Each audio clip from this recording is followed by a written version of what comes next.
Atenção! Começa agora uma teleaula de História do Ensino Fundamental. Você vai assistir a teleaula de número 5. Bons estudos!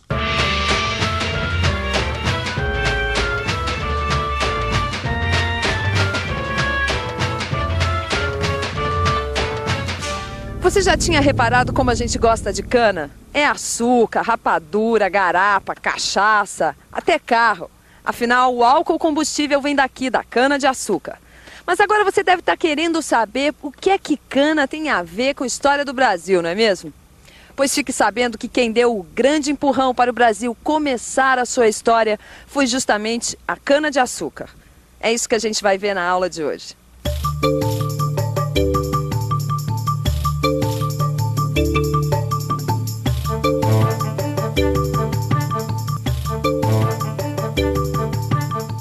Você vai ver na aula de hoje por que os portugueses escolheram a cana-de-açúcar para colonizar seu território na América. Um território que hoje se chama Brasil.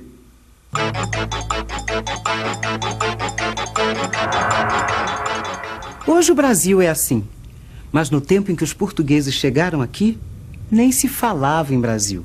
O que havia era um acordo internacional dividindo o novo continente. Esse acordo foi chamado de Tratado de Tordesilhas, que é o nome da cidade da Espanha onde ele foi assinado. E a divisão ficou assim. Aqui era a América Espanhola e aqui a América Portuguesa.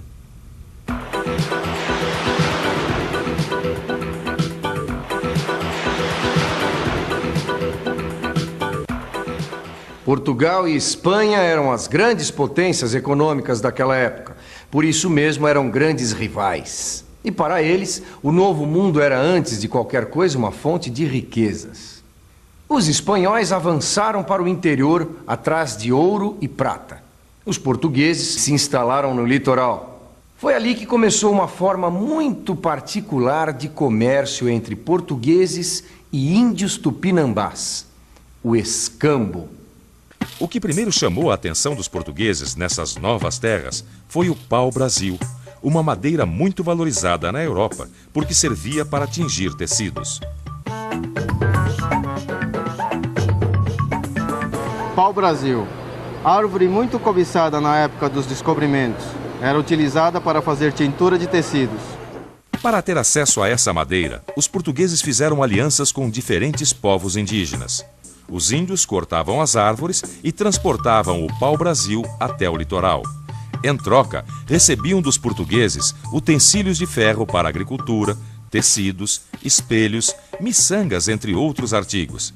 Esse tipo de troca, de produto por produto, é chamado de escambo.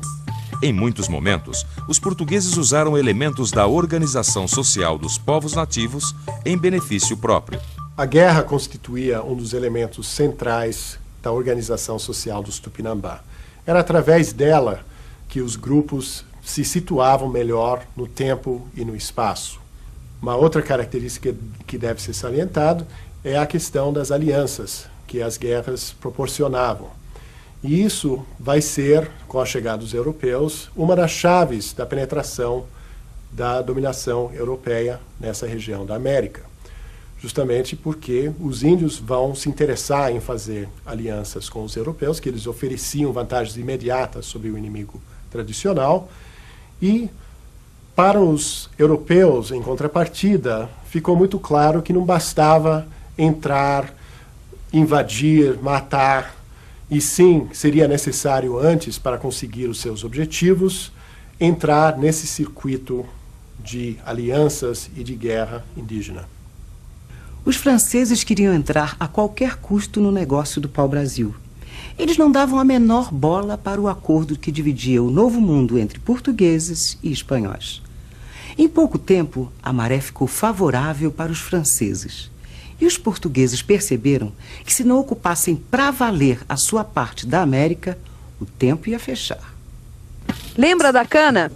É aí que ela entra. O rei de Portugal percebeu que a melhor maneira de ocupar o nosso território era estimular o cultivo da cana e a produção de açúcar nestas terras brasileiras. Foi aí que a história da nossa colonização começou para valer.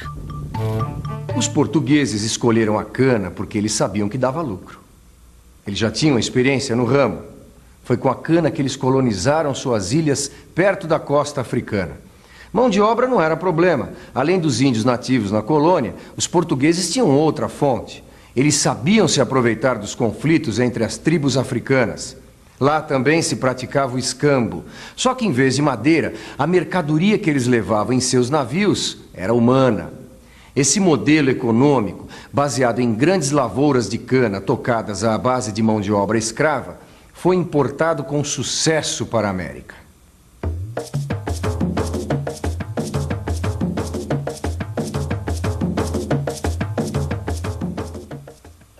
A lavoura da cana-de-açúcar exigia dos índios um trabalho muito mais intenso do que a coleta do pau-brasil. E os índios se recusavam a esse tipo de trabalho, porque eles estavam envolvidos em atividades próprias em suas aldeias, porque para eles a agricultura era um trabalho de mulheres e porque também já tinham um instrumento de ferro suficiente para o seu cotidiano, instrumentos que haviam conseguido no tempo do escambo. Então, eles se recusavam a um trabalho extra, porque os índios trabalham e produzem só para a sua sobrevivência. Eles não têm interesse nenhum em acumular riqueza.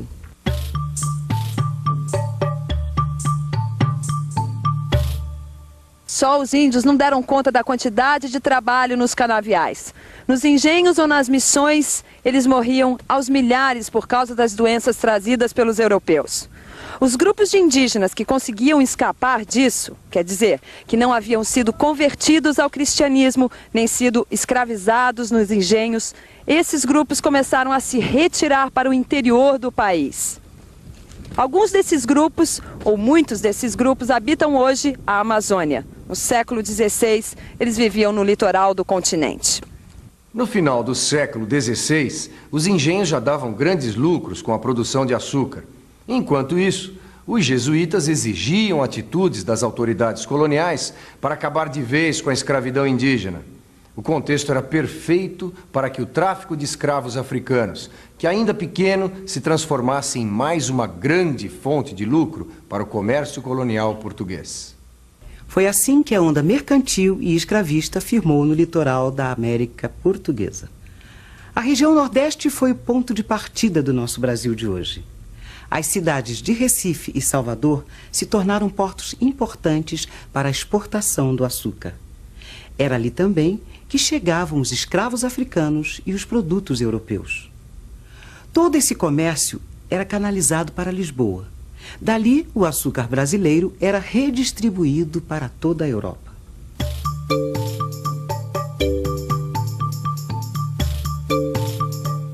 A coroa portuguesa tinha agora o monopólio do lucrativo comércio no seu vasto império. A nova colônia do Brasil, mesmo sem metais preciosos aparentes, cumpria seus objetivos. O pacto colonial uniria metrópole e colônia por mais de 3 séculos. Veja aqui os principais aspectos do pacto colonial. A metrópole enviava produtos manufaturados para a colônia e comandava o tráfico de escravos. Já a colônia era obrigada a comercializar toda a sua produção de gêneros tropicais apenas com os representantes da metrópole. O pacto colonial é um projeto, ou seja, ele não é uma realidade absoluta, ele não existe de maneira perfeita em nenhum momento. As bases fundamentais desse pacto, elas existem e são flexibilizadas o tempo todo. Por exemplo, o controle comercial da parte da coroa portuguesa. A princípio, a coroa portuguesa tem o direito de taxar os produtos e os gêneros produzidos ou extraídos da colônia. No entanto, sempre, o tempo todo, existe o desvio a esse controle, o contrabando, o comércio ilegal. Isso não acaba com a ideia do pacto, isso simplesmente mostra que o pacto jamais é uma realidade perfeita. O que importa é que hoje em dia os historiadores já trabalham com um modelo, de colonização portuguesa muito mais dinâmico, muito mais complexo do que simplesmente o de uma colônia sendo explorada, sugada por uma metrópole, produzindo para a metrópole, sem possibilidade de acúmulo de riquezas. Tudo isso, nós sabemos, funciona de maneira muito mais matizada, muito mais complicada.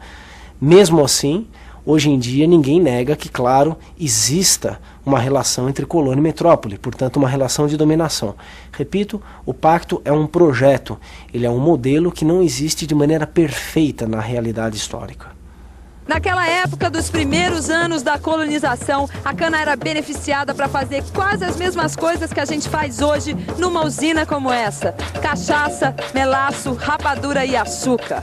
É claro que os engenhos daquele tempo não tinham essa tecnologia toda, mas mesmo assim eles prosperavam. Mas a grande diferença entre as usinas de hoje e os engenhos daquela época é que os engenhos eram muito mais do que uma simples indústria.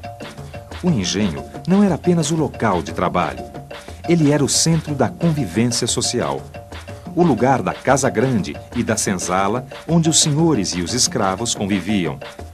O engenho foi o berço da mistura de raças. O lugar onde se aplicava a lei, onde se praticava a religião e onde vivia a família do Brasil colônia. Para as pessoas daquele tempo, os engenhos eram tão modernos quanto esta usina é hoje para nós. O negócio da cana virou um negócio da China. A lavoura de exportação foi se espalhando pelo Brasil colonial. Para alimentar o crescimento, era preciso ocupar mais terras e empregar mais escravos. E como o dinheiro chama dinheiro, tudo em volta cresceu. Nas cidades onde estavam os portos, Salvador e Recife, o mercado interno ficou mais dinâmico. Novos interesses comerciais ganhavam força. Novos engenhos eram criados. Era preciso, então, aumentar o número de escravos. E era com engenhos e escravos que se media o prestígio no mundo colonial. E atenção, se liga aí que é hora da revisão. E foi assim que o Brasil começou. Os portugueses precisavam tomar conta do território. A lavoura da cana-de-açúcar para exportação e o uso da mão de obra escrava deram o primeiro empurrão no nosso desenvolvimento econômico. O resultado foi o nascimento de uma sociedade escravista. E o coração dos engenhos e da vida social no Brasil colônia era a casa grande e a senzala. Agora que você já sabe tudo isso, me responda uma coisa.